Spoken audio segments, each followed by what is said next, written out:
में वक्फ कानून, जो संशोधित कानून है, उस पर सुनवाई होनी है और इंतजार है सभी को बेंच के आगे बैठने और उस पर चर्चा करने का। 2 जजों की बेंच अब हो चुकी है। पहले 3 जजों की बेंच थी, लेकिन अब 2 जजों की बेंच है, जिसमें खुद सीजेआई बीआर गवई हैं और उनके साथ जस्टिस मसीह हैं। ये दोनों आज क्या फैसला लेते हैं। और सबसे बड़ी चीज की यहां साफ साफ कहा गया है, सीजेआई ने कहा था 15 तारीख को इस पर सुनवाई हुई थी, 14 तारीख को नए सीजेआई बने, 52वें सीजेआई 52nd सीजेआई के रूप में बीआर गवई ने शपथ ली और 15 तारीख को इस पर सुनवाई हुई। इस सुनवाई में साफ साफ उन्होंने कहा कि अब इसकी अगली सुनवाई मैं करूंगा 20 तारीख को, जो आज 20 तारीख है, 20 मई, और दिन भर इसकी सुनवाई करूंगा। कम से कम 4 घंटे का समय तो सुनवाई में जरूर दूंगा। 4 घंटे का समय दिया गया है, 2-2 घंटे दोनों पक्ष और विपक्ष के लिए। विपक्ष जो है वो जानते हैं आपकी सत्ता पक्ष है, और पक्ष क्योंकि इसमें जो याचिकाएं आई हैं उसको अगर पक्ष कहा जाए,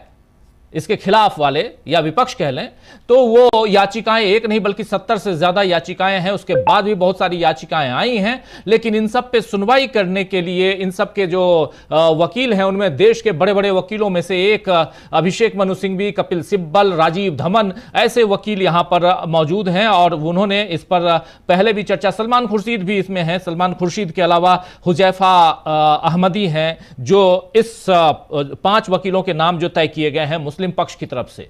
तो मुस्लिम पक्ष ने अपने 5 वकील जो तय किए हैं उसमें देख लीजिए, कपिल सिब्बल है, अभिषेक मनु सिंघवी हैं, राजीव धवन हैं और सलमान खुर्शीद हैं, फिर हुजैफा अहमदी हैं। ये 5 वकील हैं मुस्लिम पक्ष की तरफ से अपनी बात रखने के लिए, और सत्ता पक्ष से तो देश के सबसे बड़े वकीलों में से एक हरीश साल्वे हैं। लेकिन इनके अलावा एक और नाम जो है वो बहुत बड़ा नाम आप जानते हैं, क्योंकि वो सॉलिसिटर जनरल हैं, तुषार मेहता।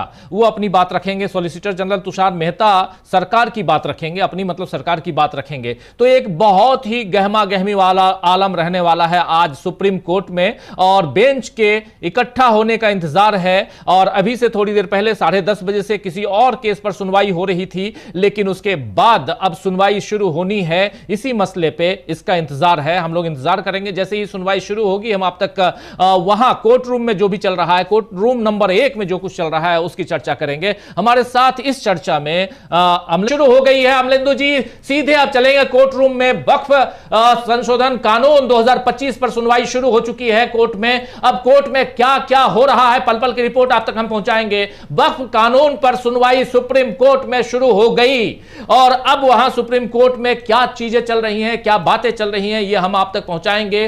पल पल की रिपोर्ट सुप्रीम कोर्ट से, एक एक बात, एक एक बिंदु हम आप तक पहुंचाने की कोशिश करेंगे। वक्फ पे सुनवाई शुरू, और वक्फ पे आज क्या क्या हो सकता है अमलेंदु जी?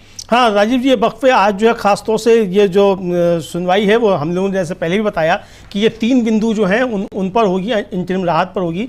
वरिष्ठ अधिवक्ता कपिल सिब्बल जो है ये पहुंचे हैं, इन्होंने अपनी बात रखी और कहा है कि ये पूरे वक्फ पर कब्जे का मामला है, और मेरे विद्वान मित्र यानी कि जो सॉलिसिटर जनरल है यानी सरकार की तरफ से ये नहीं कह सकते कि आपको 3 मुद्दों पर सहमत होना होगा जो प्रस्तावित अंतरिम राहत के लिए थे। यानी जो सरकार ने एक जो चालाकी चली है कि साहब हम ये वचन देते हैं कि इन 3 मुद्दों पे हम नहीं पढ़ेंगे, तो केवल 3 मुद्दों का मसला नहीं है, इंटरिम राहत चाहिए, और ये पूरे वक्फ पर कब्जा करने का सरकार का एक तरीके से प्रयास है। ये कपिल सिब्बल ने राजीव जी अभी अभी कहा है।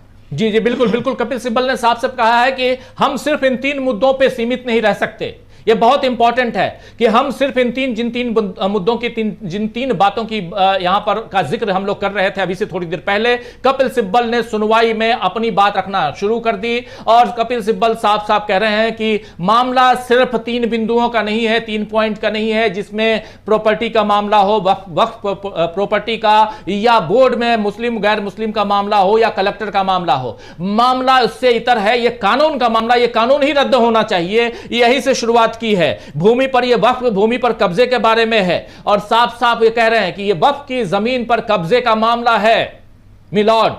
और यहां से अब सुनवाई शुरू हो रही है, और सुनवाई में हर बिंदु को हम स्क्रीन पे भी रख रहे हैं, और साथ साथ आपको हम धीरे धीरे बताते भी जाएंगे कि वहां क्या अभी कपिल सिब्बल ने अपनी बात रखना शुरू कर दी है। कपिल सिब्बल की बात क्या क्या चल रही है वो पल पल की रिपोर्ट हम court number 1 court room number 1 वहां पे जो बातें चल रही हैं, कपिल सिब्बल जो रख रहे हैं वो हम आप तक अब पहुंचाना शुरू कर रहे हैं। तो यहां पर अमलेंदु जी, अब राजीव जी, जो एसजी तुषार मेहता हैं, उन्होंने अपनी बात रखना शुरू की। उनका कहना है कि तर्क केवल 3 मुद्दों तक सीमित होने चाहिए।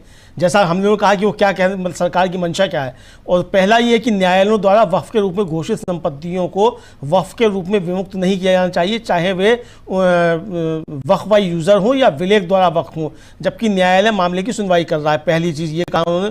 दूसरा कहा कि संशोधन अधिनियम की शर्त जिसके अनुसार वक्फ संपत्ति को वक्फ नहीं माना जाएगा, जबकि कलेक्टर इस बात की जांच कर रहा है कि संपत्ति सरकारी भूमि है या नहीं, को प्रभावी नहीं किया जाएगा। और तीसरा, वक्फ बोर्ड और केंद्रीय वक्फ परिषद के सभी सदस्य मुस्लिम होने चाहिए सिवाय पदेन सदस्यों के। बहस केवल इन 3 चीजों पर केंद्रित हो, इन 3 मुद्दों पर केंद्रित हो। ये एसजी तुषार मेहता ने सरकार लाना चाहती है मात्र इन 3 मुद्दों पे, जो जिन 3 पॉइंट्स, जिन 3 बातों का जिक्र हम बार बार कर रहे हैं, सरकार उस पे लाना चाहती है। लेकिन यहां कपिल सिब्बल कह रहे हैं कि मिलॉर्ड ये नहीं चलेगा, ये नहीं चलेगा जो आप कह रहे हैं। आप यानी सरकार जो कह रही है साफ साफ कि हमने लिखित हलफनामा भी इन्हीं 3 मुद्दों पे दिया है। मेरा अनुरोध है कि इसे केवल केवल जो 3 मुद्दे हैं इसी तक सीमित रखा जाए और इसी पर बहस हो। बार बार यहां पर जिक्र आ रहा है, तुषार मेहता सॉलिसिटर जनरल कह रहे हैं कि इन्हीं 3 मुद्दों पर बहस हो, लेकिन कपिल सिब्बल कह रहे हैं कि 3 नहीं। न्यायालय ने 3 मुद्दे चिन्हित किए थे, हमने इन 3 मुद्दों पर अपना जवाब दाखिल किया था। हालांकि याचिकाकर्ता के लिखित बयान अब कई मुद्दों तक विस्तारित हो गए हैं। मैंने इन 3 मुद्दों के जवाब में अपना हलफनामा दाखिल किया है। मेरा अनुरोध है कि इसे केवल 3 मुद्दों तक ही सीमित रखा जाए। यानी अब जो है सरकार की तरफ से राजीव जी तर्क दिया जा रहा है, दलील दी जा रही है, वो ये दी जा रही है कि सरकार ने जिन 3 मुद्दों पर अपना हलफनामा दाखिल कर दिया है केवल उन पर बहस केंद्रित हो, जबकि कपिल सिब्बल कह रहे हैं कि ये पूरे वक्फ पर कब्जे का मामला है। और हमारे विद्वान मित्र जो है यानी कि एसजी मेहता यानी सरकार जो है ये नहीं कह सकते कि बहस केवल इन 3 मुद्दों तक ही सीमित होनी चाहिए। 14वीं शताब्दी का बना बनी हुई कोई मस्जिद है और उसके कागज हम कहां से देंगे? 15वीं शताब्दी का बना हुआ उसके कागज कहां से देंगे? 16वीं शताब्दी के कागज कहां से देंगे? ताजमहल के कागज मांगोगे आप, लाल किला और उधर जाकर आप ऐसे बहुत हैं, चार मीनार के कागज मांगोगे तो कहां से दिए जाएंगे कागज? ये सारी बातें यहां कही जा रही हैं। दान अगर कोई देता है तो अल्लाह, भगवान, गॉड इनके नाम पे देता है, ना कि दान किसी इंसान को देता है। जब इंसान को आप दान देते हैं तो वो वक्फ नहीं है, वो इंसान की अपनी प्रॉपर्टी हो गई। एक बाप अपने बेटे को दान दे देता है, एक बाप उसका कोई नहीं किसी और को गोद ले लिया, उसको दान दे दिया, वो वक्फ नहीं है, वो किसी और न। तो ये है वक्फ। वक्फ का मतलब ये सरकार, वक्फ का मतलब है कि मैं अपनी प्रॉपर्टी अल्लाह के नाम पे दान दे रहा हूं। जी आज कपिल सिब्बल ने आगे कहा कि ये कहते हैं, सरकार कहती है कि पिछले अधिनियम में पंजीकरण की आवश्यकता थी, क्योंकि आपने पंजीकरण नहीं कराया तो इसलिए इसे वक्फ नहीं माना जाएगा। कई 100, 200 या 500 साल पहले बनाए गए थे। सीजीआई ने कहा कि क्या पंजीकरण की कोई आवश्यकता है? सिब्बल ने कहा हाँ ये था, लेकिन पंजीकरण ना कराने पर कोई उसका परिणाम नहीं था। सीजीआई ने इस पर कहा कि क्या आपको ABCD से शुरू करना होगा? मैं नहीं पढ़ूंगा, क्या पंजीकरण अनिवार्य था? सिब्बल करेगा इसका इस्तेमाल किया गया था, यानी शेल जो उनका कि उसका इस्तेमाल किया गया था।